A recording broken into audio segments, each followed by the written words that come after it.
दैनिक आहार है वचन का प्यारा उपहार। रोज का है ये आत्मा का पोषण संसार। हर शब्द में छुपी है ईश्वर की पुकार। आओ सुनो समझो जीवन में लाओ प्यार।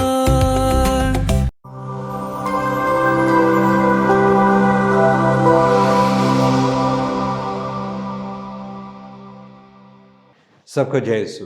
मेरे भाई और बहनों, आज हम राख बुधवार मना रहे हैं।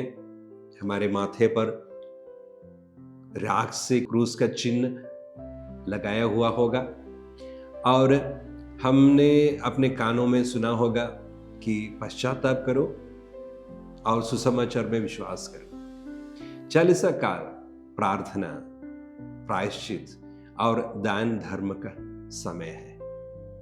पहली नजर में हमें लगता है कि यह एक बहुत कठिन समय है, अत्यंत शोकमय समय है। फिर भी बहुत से लोग हैं जो बड़े उत्साह और उम्मीद के साथ इस काल में प्रवेश करते हैं, बड़े आनंद के साथ इसका इंतजार करते हैं। और 40 दिन में लोग उपवास करते हैं या वे परहेज करते हैं, रोजी मिसा में भाग लेने की कोशिश करते हैं और अन्य अलग अलग प्रकार की प्रार्थना शुरू करते हैं।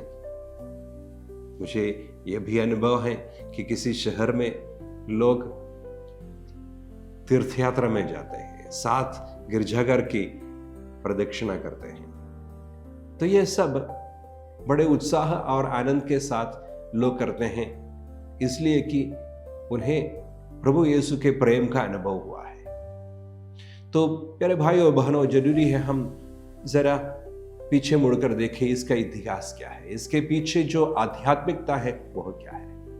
निर्गमन ग्रंथ अध्याय 24-18 में हम पढ़ते हैं कि ईश्वर ने मूसा को सीनाई पर्वत की ओर ले जाते हैं।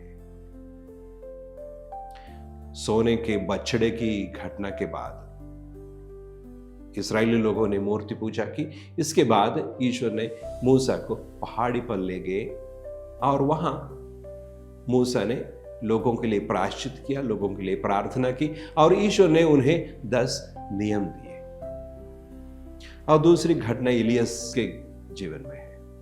राजाओं के ग्रंथ में अध्याय 19 में हम पढ़ते हैं, इजबेल रानी की चेतावनी सुनकर उनसे भागकर एलियस चल पड़ते हैं होरे पर्वत की ओर।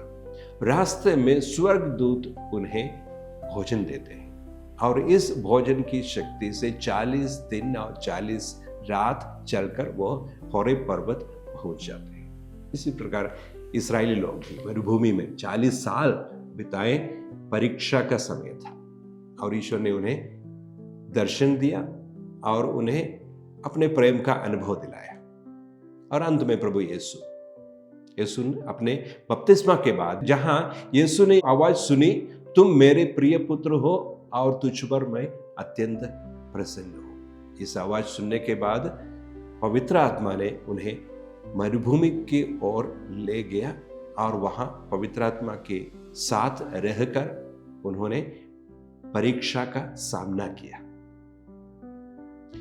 जोसेफ राटसिंगर, जो संत पापा बेनेडिक्ट 16 बन गए, उन्होंने कहा, ईश्वर पर पूर्ण निर्भरता का स्थान है मरुभूमि।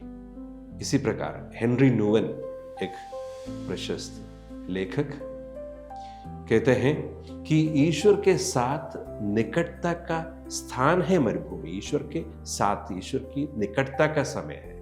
उपवास, ईश्वर के साथ रहना। तो प्यारे भाई और बहनों, जिस काल में हमने प्रवेश कर चुका हूं, इस काल का मतलब सबसे पहले ईश्वर के साथ रहने का है। ईश्वर ने जैसे यीशु को, मूसा को और एलिया को शक्ति दिए हैं, उसी प्रकार ईश्वर हमें शक्ति देते हैं ताकि हम ईश्वर की उपस्थिति का अनुभव करें। उपवास,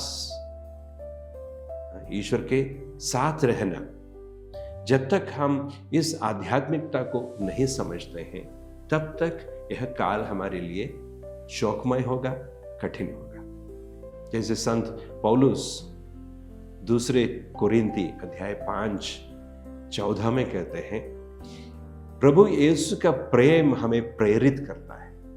40 काल में प्रवेश इसलिए करते हैं कि जैसे प्रभु यीशु ने 40 काल मरुभूमि में प्रार्थना की, ईश्वर की उपस्थिति का अनुभव किया और शैतान का सामना किया, उसके हर प्रलोभन को पराजित किया, उसी प्रकार हम भी यीशु के साथ रहकर पवित्र आत्मा की कृपा से, उनकी शक्ति से इस काल में ईश्वरीय प्रेम का अनुभव करें और हम अपने पापों के लिए पश्चाताप करके प्रायश्चित करें, ताकि हम ईस्टर को बड़े आनंद और उत्साह के साथ मना सके।